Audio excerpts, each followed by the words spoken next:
Hey, how's it going, everybody? Welcome back to another video for you guys. And in this video today, I'm going to be talking about the reason why that there is two separate builds of Android 17 Beta 1. And we'll see if there's any noticeable difference between the two and all that good stuff. So if you guys like that type of video, it's probably the reason why you should hit that subscribe button right now. To do that, while we're getting everything set up and ready here to talk about this, and also hit the like button. That definitely helps out in the video. But yeah, let's just kind of get into all of it. So Android 17 Beta 1 is out right now. For those people who are app developers, this is like, your moment to basically work on your app and make sure that it is fully compatible with the next version of Android, which would probably be releasing around June. That's a lot of people's guesstimation just because of the whole shift in the Pixel releases. We got like 2 days until the 10A is released for pre-order, and then of course a July-August release for the Pixel 11. And so because of these adjustments, Android is adjusted also to releasing its next version. So we have 17 Beta 1 out, but the one thing that a lot of people did notice is they noticed this, which if you went to the actual site for Android developers, you'll notice that there's two different versions. All right, so there's CP21.26.0116.011.B1, and that's B as in beta. And then there's CP21.26.0116.011.A1 or Alpha 1.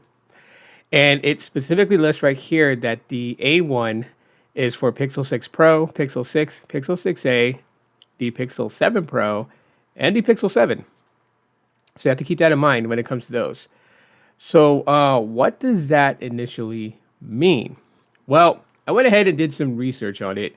And basically, it's not that grand of a difference. The A1 version compared to the B1 version is just basically designed for the Tensor G1 and the Tensor G2 processor. So if you look at the Tensor G1 and the G2, comparing it to the G3, G4, and the G5, there has to be a subtle difference in the way that the first two generations of tensors are built.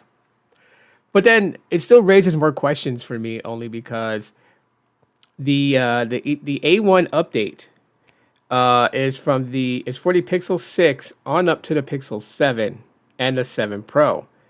But the Pixel 7a is getting the software update that has to do with the B1, which is from the 7a to the Pixel 10. And so I'm thinking it's just, basically the chip optimization as well as other few hardware component things that's specifically for the Pixel 6 to the Pixel 7 generation. The 7a to the 10 obviously sits in a different category. And so that's what I'm thinking what it is. But just, in an entire nutshell, all it really is just slight subtle differences. One of the notes that I did grab, and I'll make sure that I put this in the description for you guys, and this is just part of my research, and it just basically states that the Pixel 6 and 7 series require a separate Android 17 Beta 1 build to accommodate their older Tensor G1, G2 hardware, allowing for optimized performance, tailored driver updates, and efficient management of memory and CPU, especially as they reach their later stages of their software support cycles. So just, the hardware differentiates. Basically, the Tensor G1, Tensor G2 utilize different older chipsets than newer models, requiring customized drivers and kernel configurations. So that's pretty much where that answers that question, right? So basically, different drivers, so probably different drivers than what the Pixel 7a has, and of course, kernel configurations and all that stuff. So that's why there's two different builds. So, for the most part, I have the Pixel 9a, which is a more newer model, and this one sits with Android 17 Beta 1 with the CP21 B1 edition. And then I have the Pixel 7 here, which has the A1. And there's not really anything visually different between them. So yeah, you can still, do the whole customization thing of the widget here if you wanted to. And that's about it. There's like nothing visually different between either one. They're both the same. Well, sort of. So there is one thing I did notice.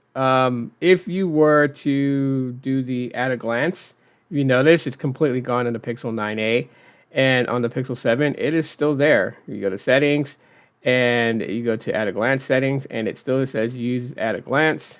On this one, it has two options. So there's another option below here. So you may notice here it tells you show on home screen, and that doesn't appear on the Pixel 7.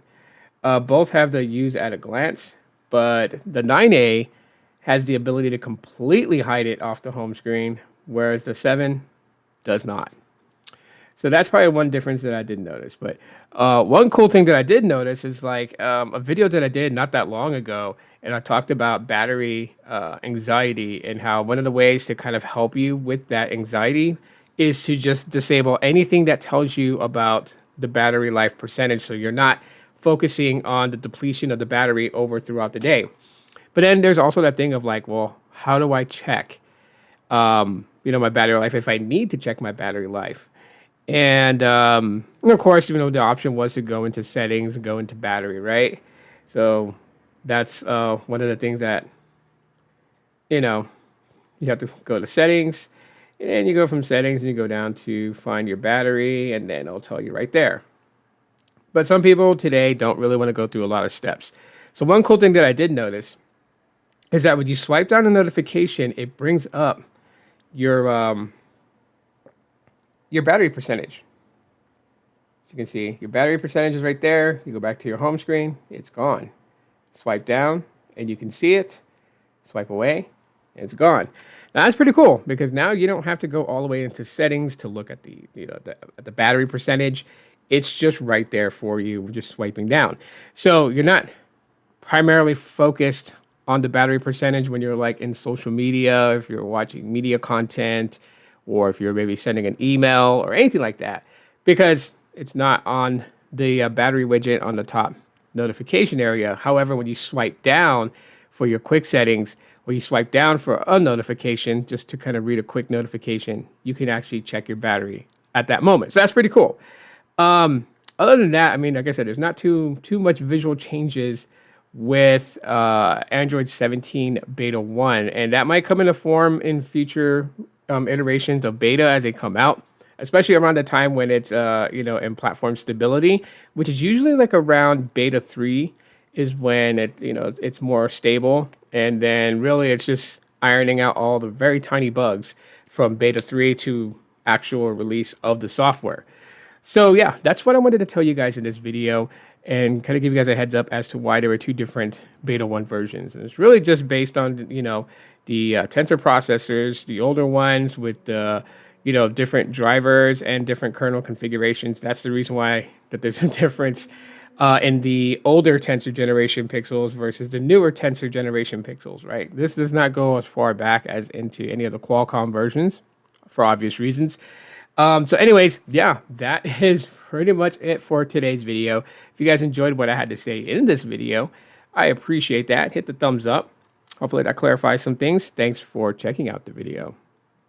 And if you just subscribed earlier, then I appreciate that. Big thumbs up. I'll talk to you guys later. Enjoy the rest of your day. And as always, aloha. I'll see you guys next time.